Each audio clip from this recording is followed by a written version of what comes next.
Hello all, in this video I'll be trying out this bunch of router bits kindly sent to me by Banggood. The group of cutters I've selected here are all what you might call joinery cutters, or cutter sets designed to mill interlocking pieces to create joints of one sort or another. I'm interested to see if they can simplify and speed up basic joinery, or whether they just bring their own complications. As a test, I used the supplied router cutters to create all the joinery used for this little bedside table. Apart from dimensioning the wood, the whole thing was made at the router table in fact. I was going to do a video on it thinking a whole build at the router table might be an interesting exercise, but well, the results were mixed. It worked, but not work I'm particularly proud of. Do let me know below if you'd be interested in seeing it anyway. If not this one, perhaps I could rerun the experiment taking a little more care.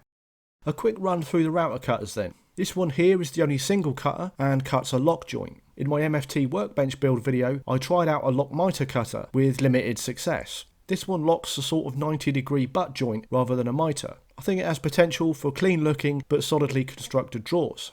This next pair is a flute and bead cutter set. As you can see, they're quite small, creating something like a 6mm flute and bead. Sort of hilarious then that in the promotional images, suggested uses are for hot tub and canoe building. Yeah, no, these won't work for that. This cup, for example, you'd be limited to 6mm or 1/4 inch thick material. I'd probably want a wooden hot tub a little more substantial than that, but I did think they might have use for small decorative pots maybe.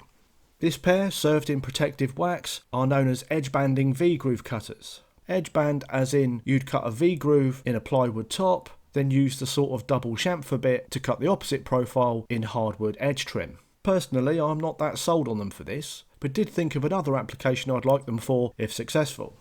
Last up is this tongue and groove set. There are so many different types of these, but this simple square cut set I like, not so much for its tongue and groove abilities, more for this more mortise and tenon style cut, and it's in that respect that I'll be testing it. A pretty interesting bunch to look at, I reckon. Starting with the tongue and groove set, tongue cutter first, I marked out a tongue through the centre of this 30mm stock. Maximum tongue length is 11mm, and you could go a little shorter if you were doing floorboards or something. I'm aiming for a max out, hopefully creating a perfect fit when paired together. You can see I set up the stop once I was happy and have a sacrificial piece behind. Considering I'm cutting in one pass through fairly stubborn elm, it cut quite well. The shoulders are blackening from scorching, but it's doing an okay job, not struggling at all. I would recommend 2 passes through full depth solid wood though, as I did have to put out the odd cinder fire. Loving life on the edge, I carried on regardless, milling the rest of my tenon or tongue pieces. In the router table here, I have the groove cutter. I've set a stop to give me a matching mortise for the tenons you've just seen me cut. Together, these were to form the leg frames of the bedside table. I'll talk more about fit shortly, but I should note that for these leg frames, I rounded one side of the tenon to match the round corner in a mortise left by the cutter. To demonstrate using the cutters in a slightly different way, I've set up the tongue cutter to create a tongue flush to the bottom, rather than in the centre. A function just as easily achieved by a standard flute cutter, but you know, while we have these out, why not? Interesting thing to note is that while it's making easy work of the elm, cutter up top such as it is furring up the top edge somewhat. It might be better off dropping it down and cutting from below, or as I said, just using a flute to cut from below. A spiral upcut bit in particular would keep things clean, but you know, the damage here is nothing that can't be fixed in post. To partner those panels, here the groove cutter is creating a matching housing. With regards to fit, I would say it is not joinery quality. It's a fairly good match, clean and even, but for anything like this where the joint is on display, it's too loose a fit for me. And these pieces are cutter matched, no room for error on my part here. In fairness, this kind of fit is absolutely fine for tongue and groove scenarios where a fraction of wiggle room can be quite desirable, not on display joinery though.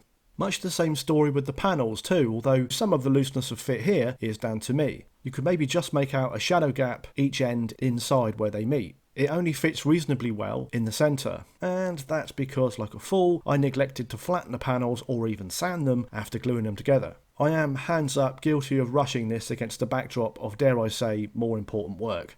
Measuring the groove cutter, shank side it reads 10.9mm, whereas at the tip it reads dead on 11mm. The tongue cutter too measures 10.9mm. A tenth is enough to create the wiggle in the joint, and indeed if you try to pass the cutters through each other, they won't go. Not a great fit if you wanted hassle-free joinery.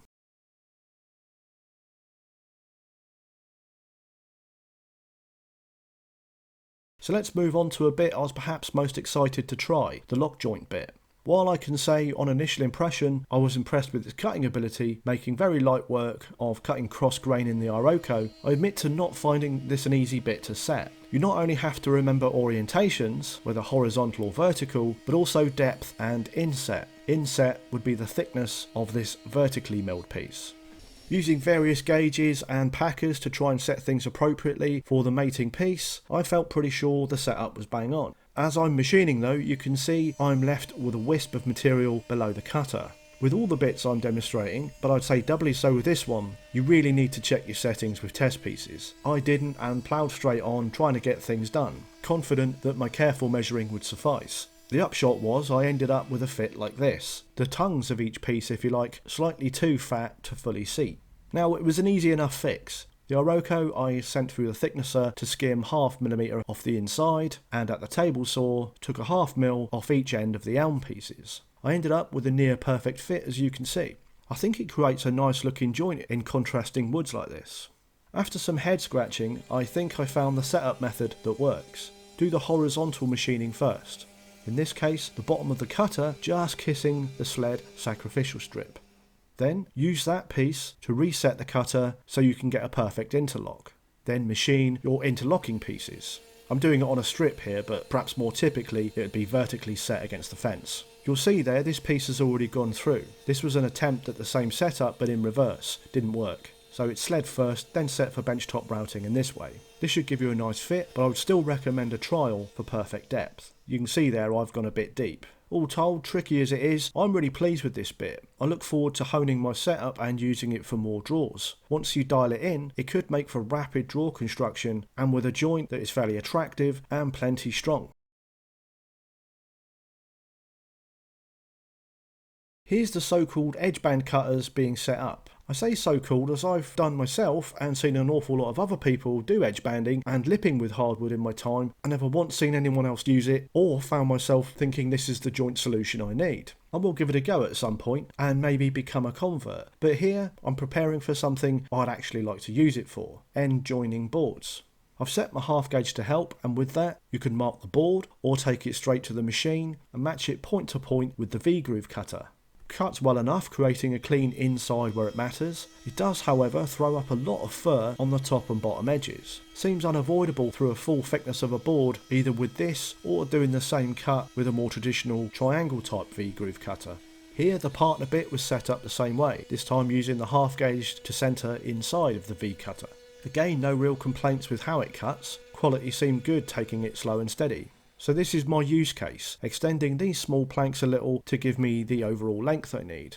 The along the grain edges of course are fine with just glue, but joining board ends it's nice to have something else to create an interlock and increase glue surface. This struck me as a nice simple way to go about it.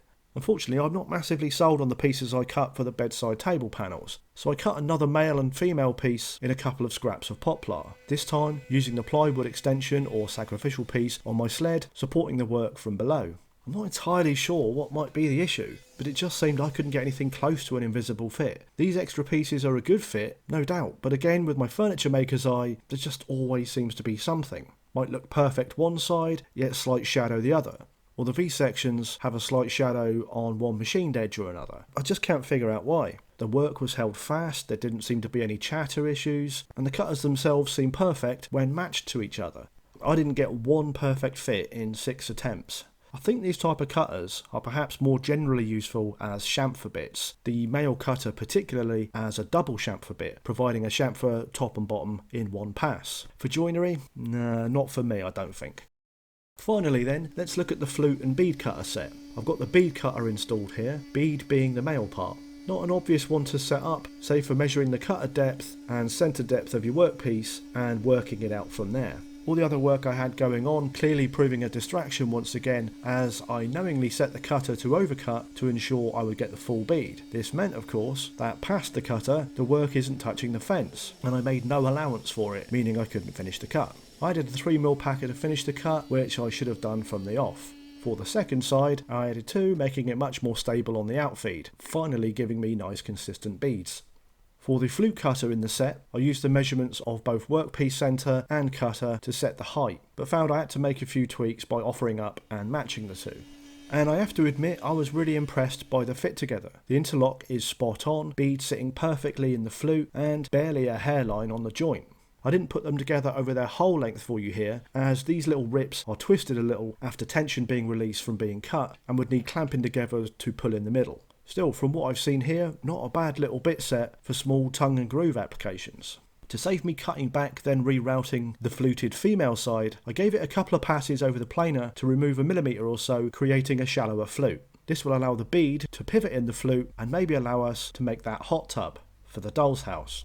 About as shallow as you'd probably want to go, the flute here is about 2.5mm deep for the 5mm bead, and you can see they pivot reasonably well, if not by very much. The bead cutters create a shouldering material at over 1/4 inch or 6.35mm thick, which limits the angle you can pivot to. The shoulders do create an extra glue point though, so hold on this 11mm thick material would be quite good. Putting all the 8 pieces I have together at the most extreme pivot, I still don't get a full semicircle. It looks like I'd need 9 pieces for the semicircle, 18 for a full circle. With slimmer material, the pivot of each piece would be increased, so you'd need less for a full circle, but obviously things would start to get quite delicate as you reduce the material thickness and with it the glue surface. Might be a nice way to make some decorative wooden plant pots or something though. I have loads of plants at home, so may well get around to that myself, and depending on success, do a video on them. Whatever you would make, it would be quite small and fragile due to the cutter's size limitations, but if small delicate work is your thing, these might be for you. Let's look at the prices before we go then. They're all cheap right now due to Banggood's anniversary deals still ongoing. You have, I think, a couple of days from this video being published to take advantage of that. Starting with the flute and bead set we've just looked at, we're talking between £4.60 and £6.50, with the 1/2 inch shank being the cheapest with the current deal. I had the 1/2 inch shank version, but they also come in 1/4 inch, 6mm, 8mm and 12mm, though all with the same cutter dimensions. It's disappointing there's no larger cutter sizes offered, but as discussed, if a bead and flute set for delicate work is something you're interested in, these are a pretty good deal. The Edgeband V cutter set is available with 1/2 inch shank only, and in the current deal is under £8 for the set. These are beefy, capable bits, although personally I'd look at them more as a chamfering set. The interlock they create is good, but more like good enough than perfect fit. The tongue and groove set, again only available in 1/2 inch shank, and going right now for £8.48 for the set, I have mixed feelings about them. I think for their intended tongue and groove applications it's ideal. The 1/10 or so of play in the interlock could be beneficial in certain scenarios. I was hoping for a near as damn it perfect fit though, to use in a mortise and tenon style capacity. In that respect, it turns out you'd be better off using simple flute cutters for the task. Oddly, the lock joint cutter, going off past experiences with such I had the least hope for, yet is the one I'm most happy with. Available in 1/2 inch and 8mm shanks, the current deal has it at £5.40. That's a cracking buy. Now, I'll caveat my praise for it by saying it's a tricky thing to dial in at first, but once you get a handle on it, it's a great option for quick, strong and even quite decorative drawer box joinery. Yeah, great little cutter. That'll do it for now then. Links to all the bits shown will be in the description. I have reviews on some of the excellent compression bits on Banggood and the replaceable carbide cutters too if you're interested in any of those. They too are on offer over the next couple of days, so might be worth a look. I'll link my favourites of those below too. Questions and comments welcome. Please like the video if you did, sub if you aren't already, and as ever, if you made it this far, thanks for watching.